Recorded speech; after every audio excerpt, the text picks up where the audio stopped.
Hello everyone. सो आज का दिन है 13 जुलाई और आज हम देखेंगे न्यूज़ क्या है द हिंदू में। ठीक है। तो पहला जो न्यूज़ है ना, वो ये है कि जून का जो फूड इन्फ्लेशन है वो 9.4% चला गया है। ठीक है। और रिटेल प्राइस जो है वो 5.1% चला गया है। ठीक है। आप ना ये मैंने न्यूज़ इसलिए लिए हैं कि आप ना ये एक एक चार्ट बना के रखो आप। ठीक है ना, ये ग्राफ आप बना लो आप, है ना। तो आपको मेंस में GS3 में काम आएगा। ठीक है। और इसका कोई इम्पोर्टेंस नहीं है, ये तो बढ़ते घटते रहता है, आप कितना याद रखोगे, है ना। और आप दूसरा चीज़ जो आप ध्यान में रखो, ठीक है, कंज्यूमर प्राइस इंडेक्स। ठीक है, आपको पता ही होगा। ठीक है। अ, ये ध्यान में रखना है बस। ठीक है। ये जो है गुड्स एंड सर्विसेज के लिए, दोनों के लिए होता है। ठीक है। और आपको पता है consumer price index industrial worker, consumer price index agriculture worker, है ना। तो ये भी कैटेगराइजेशन है। ठीक है ना। अब ये बिलो पॉवर्टी लाइन के लिए कौन सा CPI यूज़ करते हैं। ठीक है। ये जो कमिटी थी, ठीक है, जो बिलो पॉवर्टी लाइन को डिटरमाइन करने के लिए, है ना, तो वो कौन सा जो है CPI यूज़ करती है। अगर आपको पता है तो आप कमेंट करना। ठीक है। ठीक है। तेंदुलकर कमेटी जो है ना, तो आप बताना। ठीक है। अगला न्यूज़ जो देखते हैं कि opposition parties Maharashtra opposition party condemns urban Naxals bill. ठीक है। Urban Naxal bills demands it's withdrawal. ठीक है। एक बिल है महाराष्ट्र में जो ना, मतलब ये कैटेगराइजेशन कितना डेरोगेटरी है, कितना खराब है। ठीक है। कि अर्बन नक्सल आप कह किसको सकते हो आप, हैं। दूसरा तो ये है कि bill under the bill unlawful activity will attract up to 7 years in jail and fine of 5 lakh. ठीक है। तो इस पे अपोजिशन लीडर जो है ना, बहुत जो है बोल रहे हैं कि ये बहुत ही खराब बिल है। ठीक है। और मैं ये बोलना चाहता हूँ कि ठीक है, मैं आपको पढ़ने के लिए तो खुद से भी थोड़ा सा इसीलिए कहता हूँ ना कि आपकी क्यूरोसिटी बनी रहेगी। आप ये मत समझना कि तुम क्यों पढ़ा रहे हो, तुम बता नहीं रहे हो पूरा बात, ताकि आप थोड़ा सर्च करो आप, है ना। सर्च करोगे तो आप एक चीज़ें सर्च करने के लिए जाओगे तो आपको 4 चीज़ें पता चलेंगी, है ना। इसीलिए मैं कहता हूँ कि आप कमेंट करना या आप जो है थोड़ा बताओ मुझे। ठीक है। एक आर्टिकल है PDS impact on house hold expenditure. ठीक है। तो ये आर्टिकल जो है कैसे हाउस होल्ड एक्सपेंडिचर को इन्फ्लुएंस करता है उसके बारे में। आप एक चीज़ पहले तो याद रखो कि ये जो फूड एक्ट 2013 है उसमें 75% रूरल पॉपुलेशन इंक्लूडेड है और 50% अर्बन पॉपुलेशन इंक्लूडेड है। ठीक है। और दूसरा पॉइंट अब याद रखो, ठीक है। ये क्या कहते हैं, which release of data from household consumption expenditure survey 2012, sorry 2022-23, there will be renewed interest in the line of inquiry, that is the impact of consumption of free food items from PDS on expenditure on items other than food grains। मतलब अलग food items पे भी influence कर रहा है। ठीक है ना, PDS सिस्टम। ठीक है। तो ये आर्टिकल बेसिकली बहुत सारा इसमें जो है बताया गया है कि एक तो चेंजेस बताया गया है कि PDS में क्या क्या करना चाहिए। ठीक है। आपको होप आपको पता है कि PDS है क्या। ठीक है ना। जैसे कि जो राशन दिया जाता है गरीब लोगों को, है ना, बिलो पॉवर्टी लाइन वाले लोगों को, तो उसको पब्लिक डिस्ट्रीब्यूशन सिस्टम कहते हैं। ठीक है ना, तो उससे रिलेटेड है। और इसमें कुछ ज़्यादा जानने वाली बात नहीं है। आप जो है अगर डेडिकेटेड क्वेश्चन एक PDS पे आया तो ही आप जो है, आपके पास बहुत सारा कंटेंट रहेगा तो आप एडिशनल कंटेंट आप लेके, है ना, अपने पास याद भी नहीं रख पाओगे और ज़रूरत भी नहीं है। ठीक है। अगला न्यूज़ जो है कि Doval and Sullivan hold talks amid strain in ties over Russia. ठीक है। तो अभी जो नाटो की जो समिट थी, ठीक है, और उसी के साथ साथ जो है मोदी जी रशिया चले गए। ठीक है, तो जो अमेरिका है ना, वो कह रही है कि जो है आप जो है गलत मैसेज जाएगा, आप हमारे एलाई हो। ठीक है ना, अब आप रशिया भी उसी समय जा रहे हो तो मत जाओ। तो इंडिया वालों ने बात नहीं मानी। ठीक है, इंडियन गवर्नमेंट में बात नहीं मानी, और ये अमेरिका बोलता है कि आप जो हो, इंडिया जो जूनियर पार्टनर है रशिया का, जो रशिया को इंडिया को साइड करने में चाइना के लिए थोड़ा सा भी समय नहीं लगेगा। तो आप ऐसा मत करो, आप जो है ना, जो है यूएसए के परमानेंट एलाई बन के रहो, ऐसे बोलती हैं। ठीक है ना, तो यही बोल रही हैं, ये आर्टिकल इसी के बारे में था। ठीक है।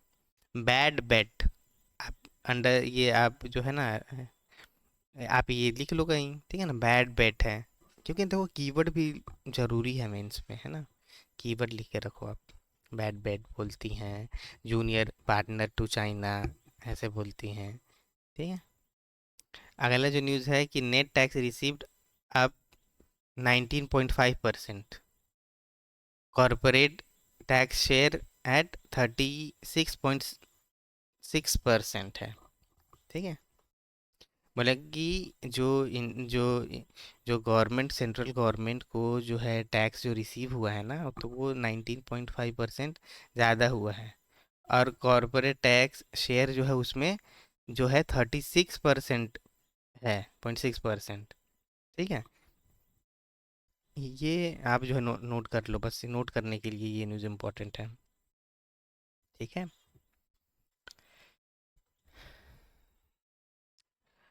और जो आपने थंबनेल में भी देखा होगा, what is Modi position on billionaire tax, ask Congress. ठीक है। बिलियनर टैक्स क्या है? आपको पता है ओईसीडी जो ऑर्गेनाइजेशन है वो बोल रही हैं कि 2% आप एनुअली टैक्स लो बिलियनर से, और इंडिया में इसका क्या होगा कि 1.5 लाख करोड़ जो है इसका फ़ायदा होगा। 1.5 लाख करोड़, जिससे जो है और भी सोशल सोशल इशूज़ पे जो है और इंफ्रास्ट्रक्चर पे सरकार खर्च कर सकती है। और G20 में भी इसका बात होने वाला है। तो ये तो मोदी जी क्या कर रहे हैं ये कांग्रेस पूछ रही है। ठीक है, वो तो अलग बात है, कांग्रेस बीजेपी, लेकिन आप ये देखो, आप बिलियनर टैक्स, है ना, लिख लो। नेक्स्ट है, ED cannot make arrest under P PMLA on a whim says supreme court. तो सुप्रीम कोर्ट ये कहते हैं ना कि अरेस्ट जो है ना, आप अपने मर्जी से नहीं कर सकते हैं।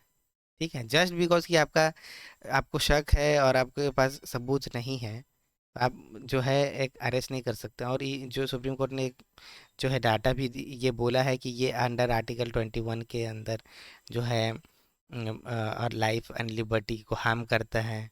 आर्टिकल कौन सा? ईडी का आर्टिकल सेक्शन 19।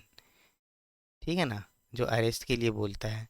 और सुप्रीम कोर्ट ने एक ये भी बोला है कि 5,906 केसेस जो है दिसंबर 31 तक जो है फाइल की गई हैं, जिसमें इंक्वायरी मात्र जो है 531 की गई हैं। तो बाकी में क्या कर किया जा रहा है?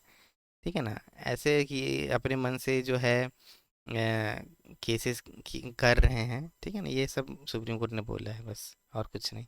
आप इस न्यूज़ से इम्पोर्टेंट क्या है ना, सेक्शन 19, यहाँ देखिए जो सेक्शन 19 है ये आप लिख लो। आप ईडी के लिए कभी आ गया, सीबीआई के लिए, सुप्रीम कोर्ट और लॉ इन्फोर्समेंट के लिए तो आपको काम आएगा, है ना। अगला जो न्यूज़ है, India US tech partnership will grow to hundreds of millions of dollars. ठीक है। तो टेक पार्टनरशिप जो है ना, वो इन ये जो है ये आर्टिकल लिख रहे हैं। ठीक है। कैसे जो है, आपको तो पता है सबसे ज़्यादा सर्विस एक्सपोर्ट यूएसए में जो है इंडिया करती है, वो भी आईटी सर्विस, है ना। तो कैसे बढ़ाएंगे, है ना, वो बात कर रहे हैं। तो ये जो है ना, सेथु रमन पंचनाथन, ठीक है, तो ये डायरेक्टर हैं नेशनल साइंस फाउंडेशन के, जो है कि इंडिपेंडेंट एजेंसी है ऑफ यूएस गवर्नमेंट। ठीक है। और और दूसरा न्यूज़ जो आपको इम्पोर्टेंट जो लिखना है, ये ICT, ठीक है, initiative on critical and emerging technologies. ये ऑर्गेनाइजेशन है ना, ये ही इंडिया यूएस का टेक्नोलॉजी ट्रांसफ़र ऑर्गेनाइजेशन है। ये 2023 में ही बना है, ठीक है ना। तो प्रीलिम्स में आ सकता है, इसलिए आप ये लिख लिख के रखो कि किसका ऑर्गेनाइजेशन है, ठीक है। और जो अगला न्यूज़ है वो है कि NABARD unveils 750 crore agriculture fund. उसका नाम क्या है? एग्री श्योर, ठीक है। नाबार्ड दे रही है 250 करोड़, गवर्नमेंट दे रही है जो वो दे रही है, एग्रीकल्चर मिनिस्ट्री दे रही है 250 करोड़, और दूसरे कोई इंस्टीट्यूशन दे रहे हैं 250 करोड़। तो एग्री श्योर जो है किसका ऑर्गेनाइजेशन है? RBI और या IC, Indian council of agriculture research, ऐसा क्वेश्चन आ सकता है। तो एग्री श्योर जो है ना, नाबार्ड का है, याद रखो। अब नाबार्ड के बारे में आप मतलब कमेंट कर सकते हो, ये बता सकते हो कि नाबार्ड क्या है, ठीक है। तो अगला जो न्यूज़ है वो है green project, boost financing for green projects, है ना। तो ग्रीन प्रोजेक्ट्स का है, तो इसमें इम्पोर्टेंट यही है, इस आर्टिकल में इम्पोर्टेंट यही है कि पहला तो ये है कि देखिए हमारा 500 gigawatt fossil fuel capacity by 2030 and zero, net zero by 2070, ये जो टारगेट है ये आप याद रखो, ठीक है। दूसरा आप याद रखोगे, वो याद रखो fame, faster adoption adoption and manufacturing of electric vehicle programme, ठीक है। फेम 2 चल रहा है अभी, ठीक है। ये क्या करती हैं? ये इलेक्ट्रिक व्हीकल्स को प्रमोट करती हैं, ठीक है। कैसे? टैक्स इंसेंटिव दे के, क्रेडिट दे के, ठीक है। और दूसरा जो आप याद रखोगे, यूरोपियन यूनियन का जो क्वेश्चन बहुत आता है, यूरोप में यूज़ करते हैं, ठीक है। तो ये याद हो, कार्बन बॉर्डर एडजस्टमेंट मैकेनिज्म, ये लिख के रखो। तो कहाँ का है? यूरोप का। ये ना बॉर्डर पे ना, ये कोई भी प्रोडक्ट देखते हैं ना, ठीक है। जैसे एक मान लो कि बिस्किट का पैकेट है, ठीक है। तो वो बिस्किट का पैकेट बनाने के लिए कितना कार्बन खर्च हुआ होगा, है ना। तो ये जो है वहाँ पे बॉर्डर पे कैलकुलेट किया जाता है, और उस पर फिर टैक्स लगाया जाता है। मान लो कि इसको बिस्किट को बनाने के लिए जो है 10 kg लकड़ी, वुड जो है वो जला है, तो ज़्यादा टैक्स, ठीक है। तो अगर मान लो कि इस बिस्कुट को बनाने के लिए बहुत एनर्जी एफिशिएंट चूल्हा मतलब जो यूज़ किया गया होगा, ये जो स्टोव यूज़ किया गया जिस पे बनता है बेकरी, या अवन यूज़ किया गया होगा, है ना, वो 1 ही किलो फूड जो है यूज़ करता है, तो है ना, तो उसको कम टैक्स लगेगा। तो ये भी याद रखो, कार्बन बॉर्डर एडजस्टमेंट मैकेनिज्म की किसका है? यूरोप का है, ठीक है। तो आज के लिए बस इतना ही था। तो आप लाइक करना, शेयर करना, फॉलो करो इस चैनल को डेली, द हिंदू के एनालिसिस के लिए और क्वेश्चंस के लिए भी, ठीक है।